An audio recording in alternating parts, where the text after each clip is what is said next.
Ville Air 2012 kono gila nden amin jagge haadi jagan amin gandi darde makko amin gandi liggey makko Macky Sall jagge jungo makko wi min resnement jeunesse pour noir ha nane subaka to kalderen do chaque dimanche lewru wattindi dimanche battindi do lewru ko galle makko riñete donc wade re gandi yidde mo jeunesse wona do fuddi Macky Sall resndimo programme goddo no wiye COSER pour noir naabe onon gandon ko joni joddon hen kono pour noir naabe mbino ko hoto hood mbadamo député diaspora hande Allah wadi won député diaspora ko siré fofono mais ko élément makko kadi konko dum tun donc so min biyam min kala makko amin jogi ko min kali ha heewi mais so tawi hunde paranaka ne wawi telbe ko amin jogi ko min kali parce que deftere min pour windude makko min jeyam ko anya min foni gandi farba so woni ko kays nono kam dum wawi rewde tagal farba mais ko yidde Allah wadi hakkude amin gilewo pon noir ni no min gondir hay pon noir ko ni min gondir donc wadde firti addani min do haydar addi min ko yidde mais gande non ko kangne Allah rokki on kangne woni holdum kangne ƴewata nafde horum kangne ƴewata ko nafde wonduɓe mum ɓe walla ƴeewa naftortoɓe ɓe so tawi jamde ɗiɗi ndi jamde waylama wertama ndi waylama waɗama e ɓandu won hen ɓurdi jamde so tawi jamde woni hen jinganade mais eɗen gandi enen fof ken bani adama en gorko jaggata e gorko ha yettoto foti yettade ɗo mais gorko nani gorko avenir nani nafowo Hamady Hounare jiɗɗo Hamady Hounare mi ɓooyi nande hunko makko min hayso mboɗo jogui des millions gawlo no way waade walla no neɗɗo way waade fof so mboɗo rokka ɗum hokkudem ɓi Hamady Hounare o ɓuranimi ɗum mi ɓooyi nande makko wadde firti ko kala men pinni subaka sulmoto wadde neɗɗo fewnude yeeso muɗum ɓuuri moƴƴude kala ko waɗata donc mo yiɗi Hamady Hounare jeunesse Hamady Hounare mi wi on paame ɓamtare moɗon nani ɗo mais neɗɗo noon lingu koyngal hoto ɓurani lingu jungo neɗɗo ɓooyɗo wiidema mami waɗane ha joni ko mami waɗane ina yonti noon chance yonti avec jagano ari koye place muɗum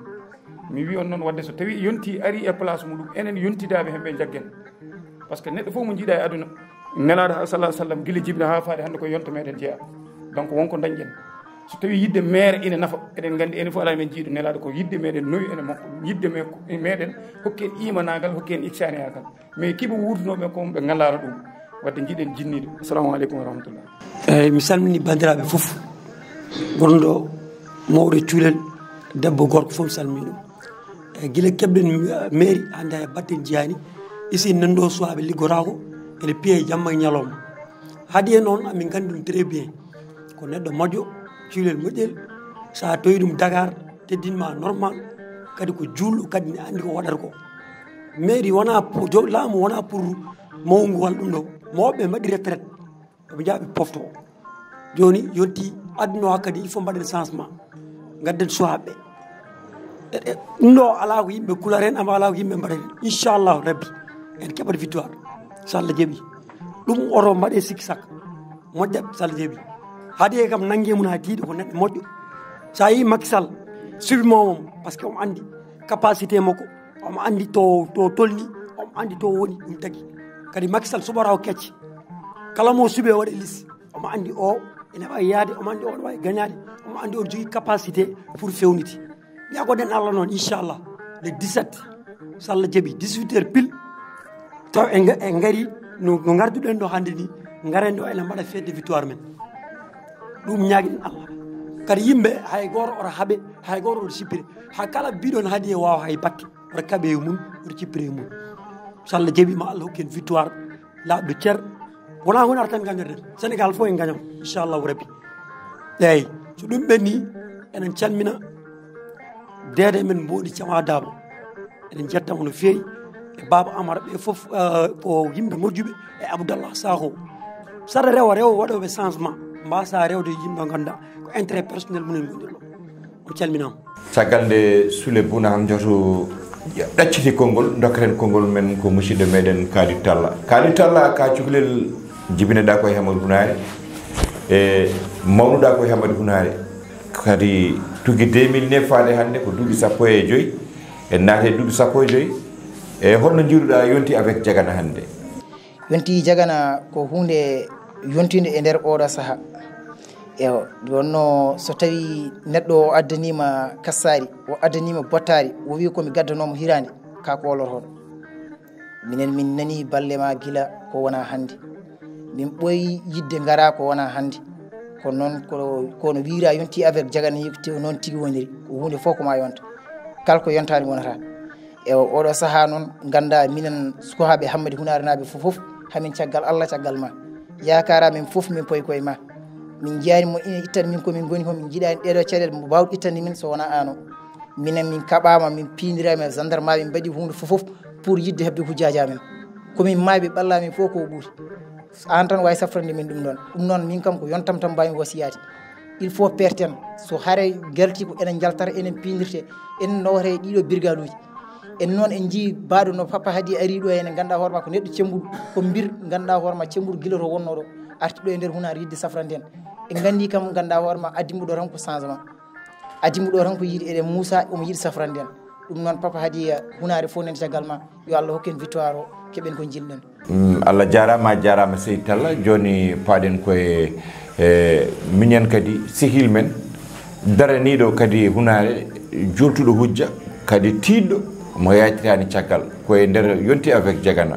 hono Oumou Jagana Oumou holno jiiruɗa yonti avec Jagana ñalawma hande o e nder Hammadou Hunare yonti avec Jagana ko hunde moƴƴere ko hunde ponnoɗen wadde gila hanki taw hande arani hunde fof noon neɗɗo yahata koye hoddir Allah ende Allah yamiri nde kono enen fof eɗen gandi Hady Jagana haysen ganda Hady Jagana wonande sukaɓe men ɗanniyankoɓe enen gandi Hady Jagana Hady Jagana wona hande o naate politique par ce que sa namdima hol kongonaji hol Hady Jagana en andi darde makko e sukaɓe continuare o yeehi ha waɗanto responsable APR continuare ɗum noon Allah addini en ko ƴeewano ɗen gila hanki taw hande arani min mbasiyimi Hammadi Hunare naaɓe tan ko ndewen e makko haa to Allah haani ko suka moƴƴo ko suka keftinaɗo kadi wona intérêt personnel o darani ko intérêt Hammadi Hunare fof intérêt région de Matam département de Matam surtout commune de Hammadi Hunare ɗum noon Allah addini en ko wayi hono ndani ƴeewen rewde e makko beele hujjaji men ene jolto Hammadi Hunare naaɓe majji ngumi ɗum fof e waade no ɓenni hande ko yonto makko ari ko yonta men ari ndene makko haa to Allah haani inchallahu ma moƴƴu assalamu aleykum on calminama on beltanama kadi enen kadi mo kufɗen o ko neɗɗo mo ganduɗa Jagana ko neɗɗo keptinaɗo ko wona hande to heptina to ko dow e less fof heptina puisque sa ƴeewi APR Macky Sall gallol ngol omo jeeya e tugaji dariɗe ɗe omo jeeya hen nde ko noon ko dow e less fof o hoola enen Hunare naaɓe eɗen gandi en tampi duuɓi 15 to mbaggu ngu fiyanno ɗo ko ɗon tan ko fiyata joni en keeɓi chance noon en mbaggu nantoɗen mum ko jikki ganduɗa e ɗaminare e fof omo mérite ɗum noon mbattodiren haqqillaji jaggodiren nanggodiren yo Allah hokka en ko jiɗɗen ko ya barke Allah e annabijo yo Allah hokku en fandare meɗen nde tinnuɗen no feewi puisque wonko ñohete wuuro he yimɓe nen ɗo kañumen ala ko goniri ɗo so wona sodde yimɓe enen noon mboɗi sikki en cottaki tampere hande no gonɗen nde sen ji bir cukalel tokosel mo ganduɗa ene dadi kañum mboɗi sikki tan eɗen poti fertude ɗum noon yo Allah hokken ko jiɗɗen ko yo Allah waɗanen ndam eyyi ɗum noon mi salmini rendo ngo mi weltinima on ɓesgu Hammadou Hunare ko mbiyonom tan ha jonkat ɗum kaltanmi Hady Jagana gandanɗa hoorema so tawi ko andede walla so tawi ko yidde dañal ɗum nanna ɗum e politique Hady o ari ko fabade jeunesse de Hammadou Hunare naɓe Hady o ari ko fabade jeunesse de Hammadou Hunare naɓe enen jeunesse o e enen haaloɓeɓe yidde men nde yo tabiri ñalde 17 en jamfima goho en jamfima ɗiɗi en jamfima tati en jamfima ha nayyi kono ganden jeewoɓo sen jamfima enen gona rimɓe ko saabi mbimen gona rimɓe hewɓe ndewino ɗo ene en pettini ɗumen jeehi joni noon mbiɗen jiɗɗen ko changement ko enen cansande koye men Hady ari ko wallude en Hady ari ko fabade en surtout wa jeunesse de Hammadou Hunare wa jeunesse tampi depuis 2009 faade joni eɗen ɗani so tawi en mbayan kay pour finde so tawi ken mayɓe noon jeehen woɓɓe gadde Hady noon ari ko fabade enen jeunesse de Hammadou Hunare enen ɓesgude Hammadou Hunare naɓe Hady haydara ala yilade laamu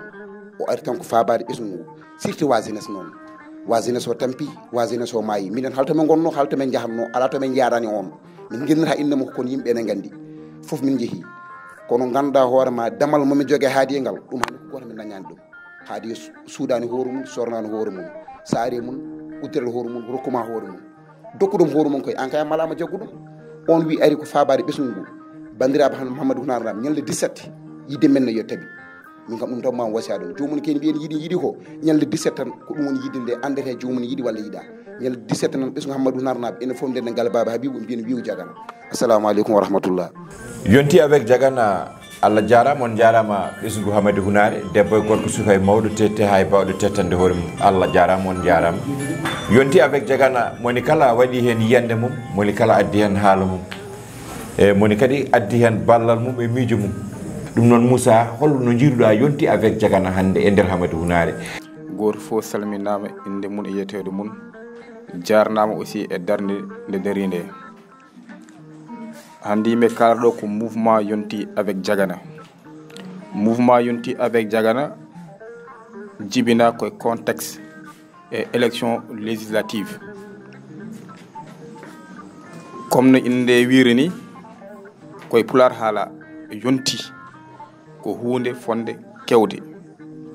kono hunde kewi koye contexte élection législative woni élection député ji ɗe gandi enen depuis ko APR ari au pouvoir toujours koye mun yimɓe jaadi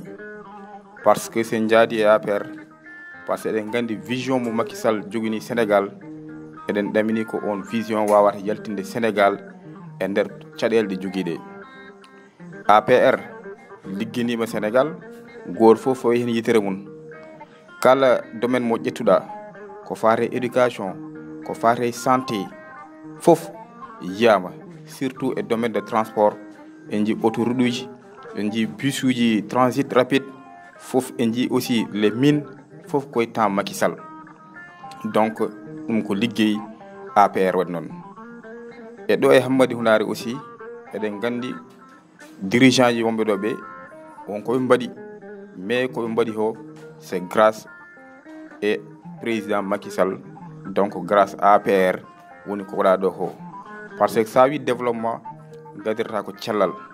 hande en keeɓi centre de santé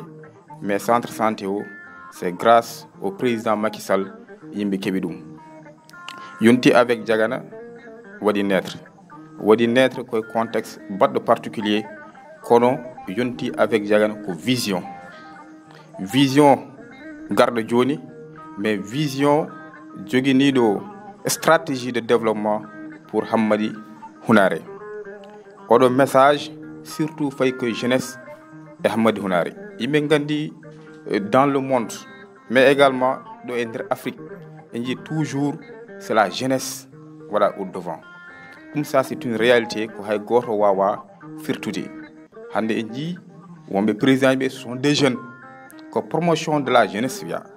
par ce que ko jeune wawi wadde développer leydi ko jeune jogui dynamisme ko jeune jogui énergie enen noon ñalawma hande on ko Allah hokki en enen ɓiɓɓe Hammadou Hunare naɓe puisque en dañi monsieur Jagana ko jeune baɗɗo engagé ko jarani hanni ɓe mbaɗa démontré par ce que ɓe mbi wona certain gueɗe waɗa ko manifesté darde makko noon waɗi manifesté e nokkuji kewɗi alors to wonno to au niveau du Congo Pontinoir yimɓe jii toon darde makko nde dari yoltude hujjaji Sénégal naɓe e yoltude hujjaji ɓiɓɓe Hammadou Hunare naɓe ɗum donc ce n'est plus à prouver ko arti ɗo e Sénégal ko aussi en jii darde makko kala gonɗo ɗo e Hammadou Hunare en wawi settade darde nde dari il est ouvert so wi neɗɗo waɗi ouvert parce que il est accessible par ce que neɗɗo pour mbawa liggade il faut mbawa haaldude yimɓe il faut joga une très bonne communication keɗoɗa ganda caɗele yimɓe mbawa waɗ ɗum résoudre enen gandi kanko il est attentif surtout ko faye préoccupation des jeunes kala ko suhaɓe darini o daroto hen o adda hen peeje makko o adda hen mbawka makko donc on côté eɗen gandi vraiment so Allah hokkima ko yiɗi ho mo wawa daranade yimɓeɓe d'abord au niveau de l'Assemblée nationale o waɗa défendre intérêt département de Kanel mais également waɗa défendre intérêt commune mo Hammadou Hunare. Donc yonti avec Jagana comme no mbimini ko contexte bien particulier woni naître contexte législatif mais c'est une vision pour la commune de Hamady Hounaré. Jeunesse jogi leydi, jeunesse jogi wuro ko gandal wawi yaltinde wuro e certaines guéde nade non wonto kepta hankadin go fof chacun a son temps il faut yimɓe paama ɗum goto fof e génération ma so tama yonti a waɗa ko poɗɗa wadde o dokka goɗɗo aussi daro waɗa ko foti wadde o ko oɗon temps yonti. J'appelle, je lance un message à l'ensemble de la population de Hamady Hounaré pour ni yimɓe paama ñalawma hande o ko jeunesse jogi leydi e yonti avec Jagana ko mouvement garɗo ko jeune ardi ɗum e jeunesse o en jogui une vision pour la commune de Hamady Hounaré. Vision o faari koye domaine de la santé eɗen gandi wonko waɗa ɗo wonko wonɗo e santé kono wonko foti waɗede amélioré en jiiɗo banggue éducation on a une vision pour l'éducation au niveau de la commune de Hamady Hounaré. Rewɓe parce que yimɓe jet tolnima nokku ko rewɓe eɗen jogui part baɗɗo importante et développement. Également il y a une vision pour les jeunes, il y a également une vision pour les femmes. Amin mbaɗa appel surtout jeunesse de Hamady Hounaré, surtout e rewɓe Hamady Hounaré e mawɓe Hamady Hounaré parce que mawɗo ko yiyata ko suho jooɗima wawa yiide ɗum. Donc eɗen mbiya mawɓe Hamady Hounaré naɓe, rewɓe Hamady Hounaré naɓe, jeunesse Hamady Hounaré naɓe jagganen e mouvement yonti avec Jagana. Première partie o ko yaade d'abord yimɓe mbaɗa gagné massivement au niveau de la commune de Hamady Hounaré. APR coalition Takku Wallu waɗa gagné massivement au niveau de la commune de Hamady Hounaré yimɓe keɓa base baɗɗo solide pour yimɓe mbawa wadde concrétiser ko arata ko parce que Hounaré ko vision yimɓe jogini ɗum, Hounaré ko plan yimɓe jogini ɗum, Hounaré ko stratégie yimɓe jogini ɗum. Inchallahu taala Hounaré caɗele ɗe woni ɗe on fera de notre mieux ha yimɓe jaltina Hounaré e oɗo problème. Et le 17 ko élection législative kono enen yimɓe gotanta ko e coalition Takku Wallu noon mo leader aji ɗi min jaari ɗo enen mbaɗa min remercier go fof yi aussi darde mabɓe donc en kala PDS ko hen yaadi et aussi monsieur Mbondi Dabo ko ɗo wonno koye APR o yanti enen fof ndini ligguey o. Donc le 17 inchallah à partir de 17h quand même au niveau des journées qu'on sort victorieux avec la plus belle des manières. Et donc yimɓe mbaɗamo remercier yimɓe dokkamo kanko aussi courage beele mo wawa yettinde wuuro ngo to yiɗi yettinde ɗum ɗo ɗum noon koye men fawi ko enen cusnotamo en dokkatamo ɗen doole pour o itte Hounaré e ɗeɗo caɗele o wawa naw ɗum to yiɗi yettinde ɗum to. Ville Air.